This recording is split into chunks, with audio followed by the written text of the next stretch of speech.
মেলায় যাব ঘুরতে আর মেলাটা আপনাদের সাথে শেয়ার করব। এই তো মেলায় চলে আসলাম সবাই মিলে। আর মেলা থেকে আমি একটা প্রথমেই কুলা কিনে নিলাম। কুলাটা আমার খুবই দরকার, এর আগের কুলাটা আমার ঘুনে খেয়ে ফেলেছে, তাই এবার ভালো দেখে একটা কুলা নিয়ে নিছি। তারপরে এই যে মেলাটা ঘুরে ঘুরে দেখতেছিলাম, অনেক ধরনের চালন উঠেছে, কুলা উঠেছে, শ্যার উঠেছে, মানে চাল মাপার শ্যার। আর এই যে সুন্দর সুন্দর এখানে সাজি উঠেছে, অনেক কিছু পাখা উঠেছে, একটা পাখাও কিনেছি। তারপরে সব কিছুই ঘুরে ঘুরে দেখছিলাম। রাতের বেলায় মেলাটা অতটা মানে বোঝা যাচ্ছে না, কিন্তু দিনের বেলায় ভালো লাগবে আরও। তারপরে এদিক দিয়ে রুটি বানানো ফ্রি, তাওয়া, দা বটি সব কিছুই উঠেছে সুন্দর। তো এগুলো ঘুরে ঘুরে দেখছিলাম।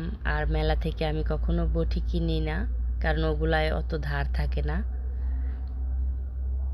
তারপর এদিক দিয়ে পাশ দিয়ে হেঁটে হেঁটে যাচ্ছিলাম আর সব কিছুই দেখতেছিলাম। এখানে প্লাস্টিকের অনেক কিছু উঠেছে, এখান থেকেও একটু হালকা পাতলা কেনাকাটা করলাম।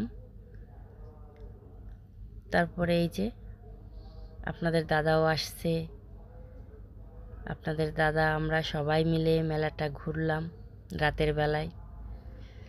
তো রাতের বেলায় তখন অনেক রাত হয়ে গেছিল, মেলায় তখন বেশি লোক ছিল না। আর এখানে দেখেন কত সুন্দর আচার, অনেক ধরনের আচার বসেছে এখানে। আচারগুলো দেখে খুবই লোভ লাগতেছিল, খুবই লোভনীয় আচার।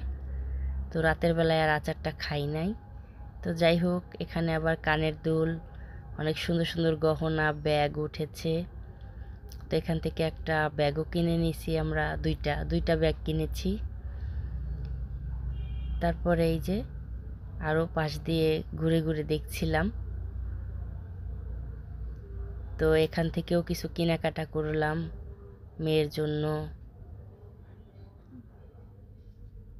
তারপরে এই যে সাথে আমাদের মানে মেশোতো ননদ ছিল।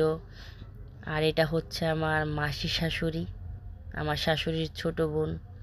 তাদের বাসায় গিয়েছিলাম।